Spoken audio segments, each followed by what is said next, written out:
Hola, bienvenidos a un nuevo episodio del podcast Mujer Líder Minera. Mi nombre es Mónica Rodríguez, superintendente de comunicaciones de Barrick Pueblo Viejo, y en esta séptima temporada estamos indagando aún más en el rol que tienen las mujeres en la industria minera de la República Dominicana.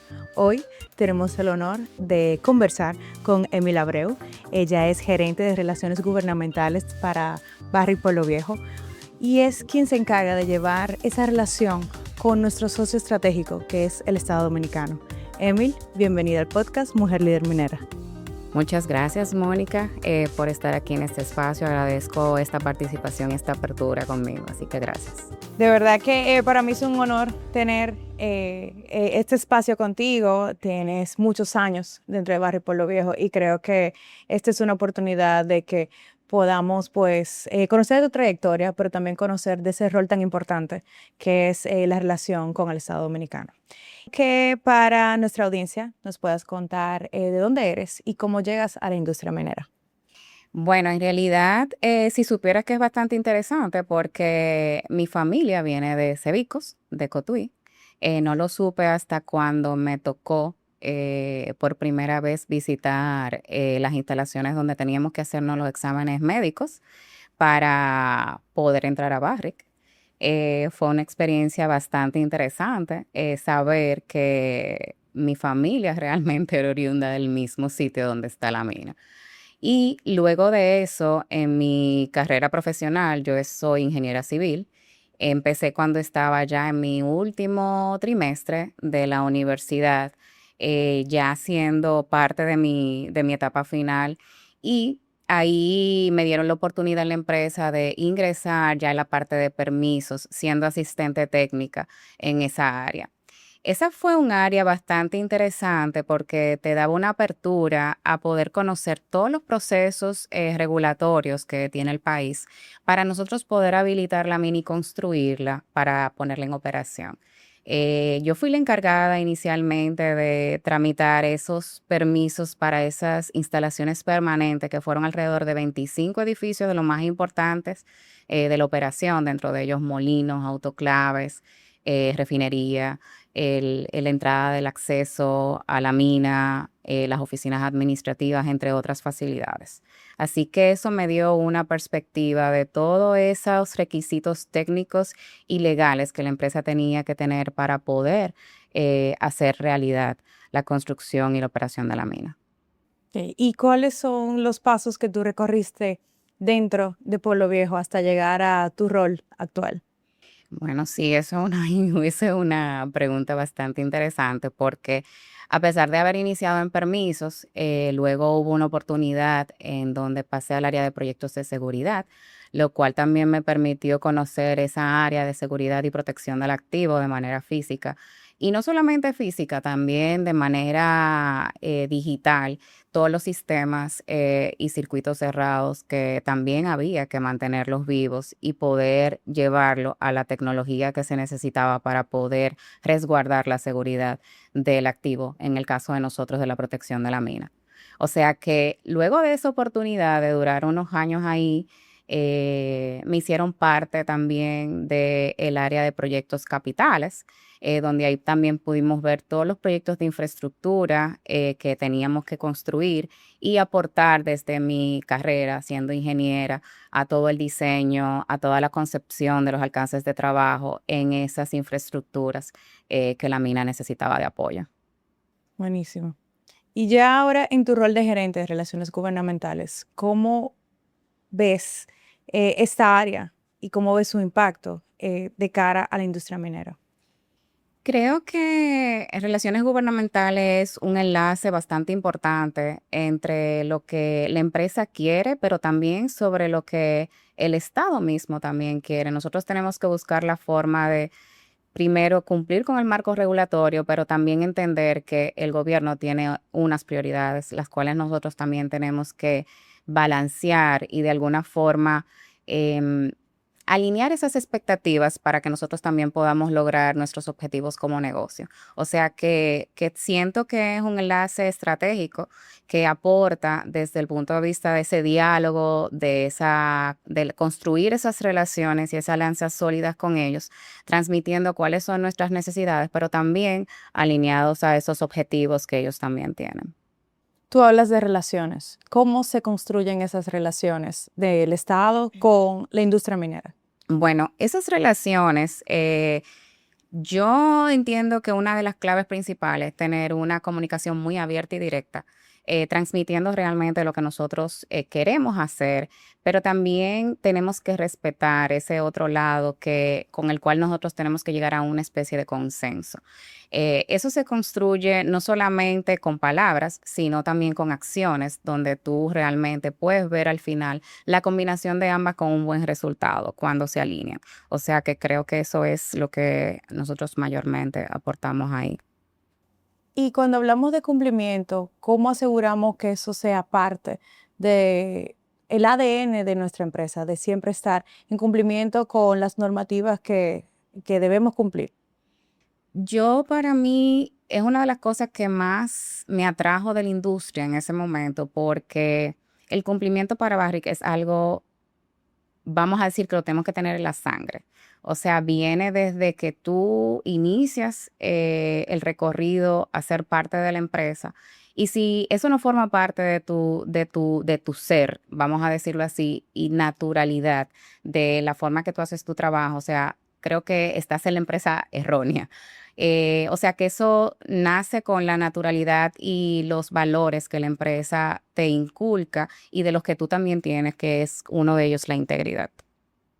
O sea, que eso definitivamente lo que es el cumplimiento, responsabilidad, vienen dentro del ADN de todos los que formamos parte de Barrick. Así es, así es. Hay muchos valores, dentro de ellos también la ética, cómo nosotros debemos mantener esas relaciones transparentes a partir de tus procesos, perdón, de los procesos de la empresa y que nos motivan y nos dirigen a poder lograr esos resultados, pero dentro de los mecanismos de transparencia y procedimientos que ya nosotros tenemos establecidos. ¿Y cómo se gestionan procesos regulatorios con una visión estratégica? ¿Tienes algún ejemplo de eso?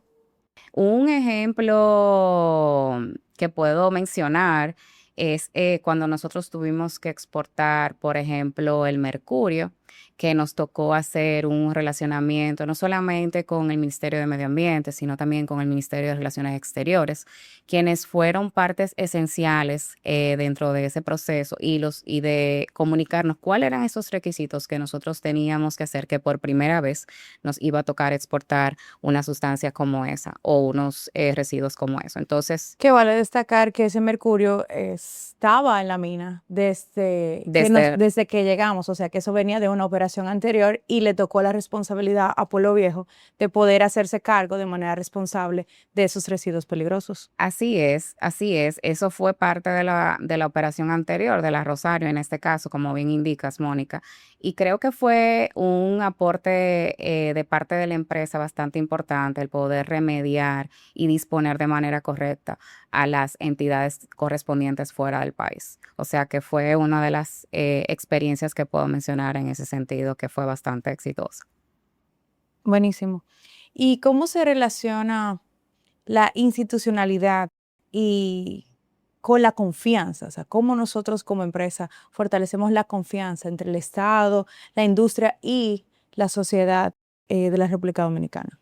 Yo entiendo que es importante que nosotros primero siempre seamos cuidadosos en lo que decimos que vamos a hacer. Y algo que nos caracteriza para formar esa credibilidad con nuestros actores estratégicos, en este caso el Estado Dominicano, pero también las comunidades que nos rodean, es nosotros lo que decimos que vamos a hacer, realmente hacerlo. Los resultados de eso, de cómo nosotros llegamos a ese resultado, es lo que nos va a permitir construir esa relación de confianza de que, y sí, dijimos que vamos a hacer eso y que lo hemos logrado.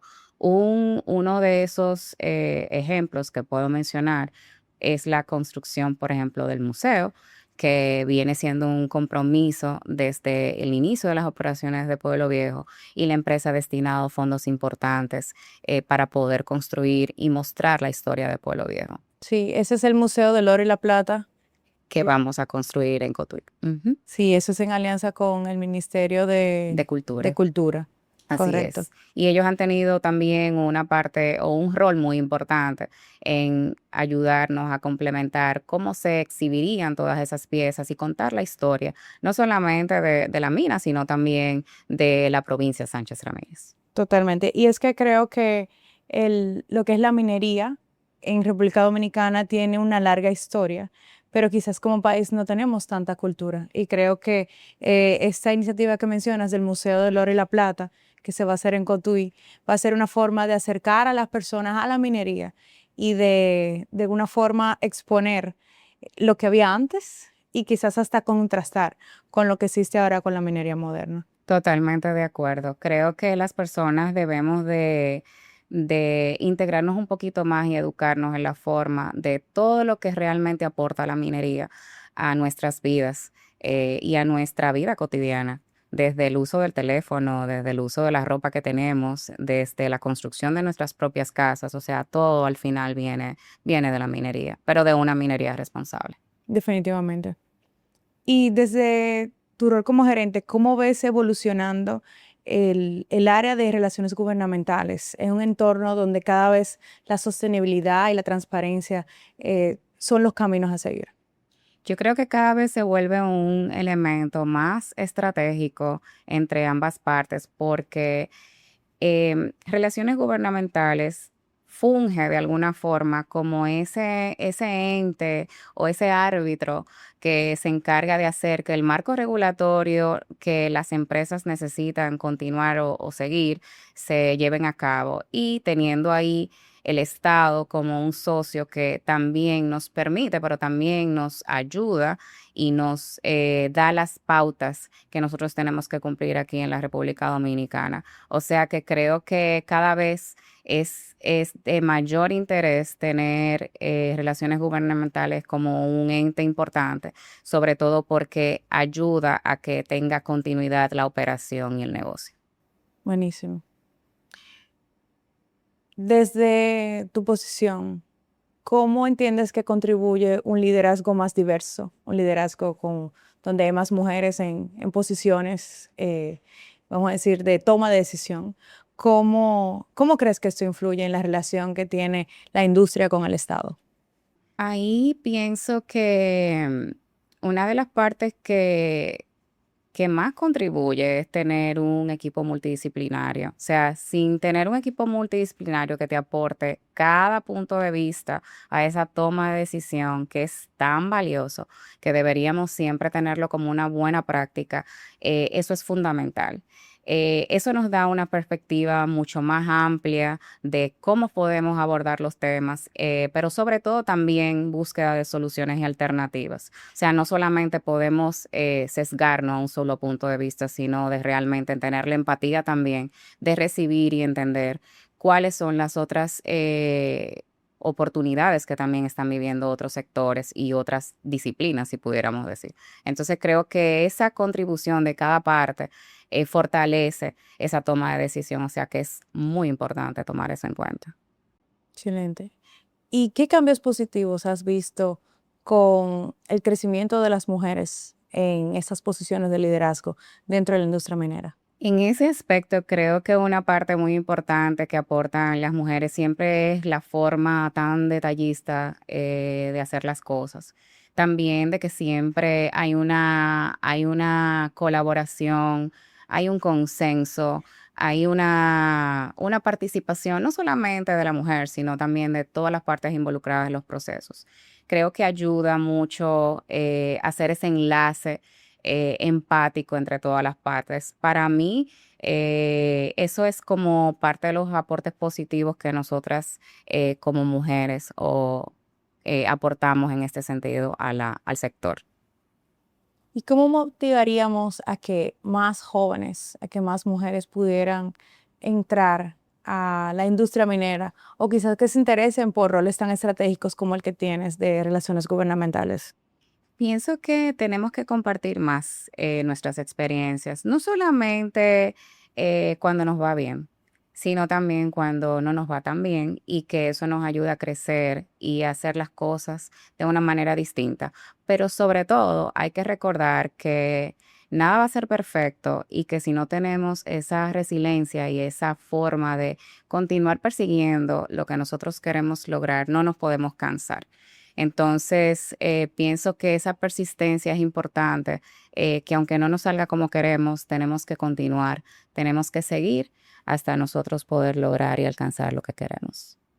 Y ya para cerrar, ¿algún último mensaje que quisieras darle a mujeres que quisieran liderar en entornos tan desafiantes como la minería? Sí, yo particularmente pienso que nosotras las mujeres tenemos que primero tener una red de apoyo que nos contribuya a reforzar esos aspectos que tal vez a veces nosotras mismas no nos sentimos tan seguras de que vamos a poder lograr. Y tener esas piezas que nos dan ese punto de vista diferente, ese pie de amigo que nos ayuda a apalancarnos y a salir adelante, es sumamente importante. O sea que pienso que si nosotros queremos lograr algo, no nos quedemos ahí, busquemos otras opiniones, busquemos otras visiones, otras perspectivas de cómo podemos hacer las cosas. Y siempre ahí uno encuentra algo diferente que te ayuda a salir de tal vez tu situación, que entiendes que es la única, pero al final te ayuda a ser mejor y a lograr realmente lo que tú quieres. Emil, gracias por esta conversación y a nuestra audiencia, muchas gracias por haberse quedado en este episodio del podcast Mujer Líder Minera, donde seguimos visibilizando el impacto real que tienen las mujeres en la industria minera. Síganos en nuestras redes sociales. Hasta aquí un episodio más del podcast Mujer Líder Minera. Nos encontramos en una próxima edición.